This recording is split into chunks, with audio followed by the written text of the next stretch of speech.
اف شرط مرجها پیدا نبوون ادناف کرد حال حاضر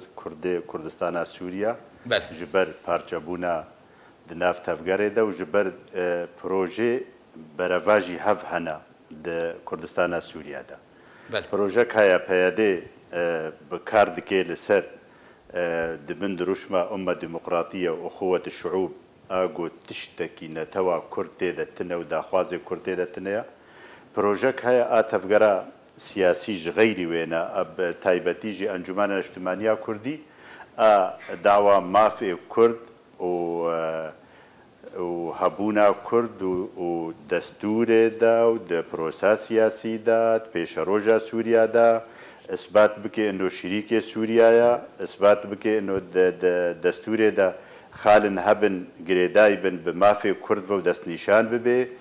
و جارەسەریە قەضیا کوردی ئەس دیسە دوێنا دووبارەت کەم لە گۆڕ عهود و مواثیقی دەولی ئەوە بۆک پرۆژە ئەنجومانە نیشتیمانیا کوردی جێگۆ ئەمکار بن خۆ فەرز بکەن بەهێزێ ناودەولەتیرە و ئەمریکانە تایبەتی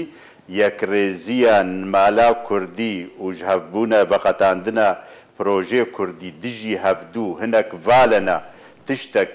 نەتەوە کورد و داخوازێ کورد تێدەتنە و هەنێک ژی تێدەنە ئەڤایە هێزە لەشکەری دەستێ وێدێ و عەب دەستێ وێدێ ڕێڤەبەری دەستێ وێ نادەیە و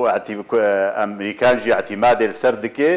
دژی تیرۆلی دژی داعش و نەمانە ئەیرانێ لاحقاً وەکە مامۆستا عەبدوڕەحمان گوتیت مەرحەلە دوادە ئێمە حالێ حازر ئەم وەکە کورد مافێمە تەثبیت دەبێ دەمانێ تێدەستاندن وەختێ پرۆسا سیاسی برێڤە بچێ و دەست پێ بکێ پرۆسا سیاسی سووریا دە و چارەسەریە کێشە و قەیرانە سووری و کریزا سووری بتەبایی هەر ناودەولەتیە ئێمە مەکسەب ئەمە ئانجی کەسباننامە چییە وەکە دەستانی ئەم چ دەستخەبەتێنن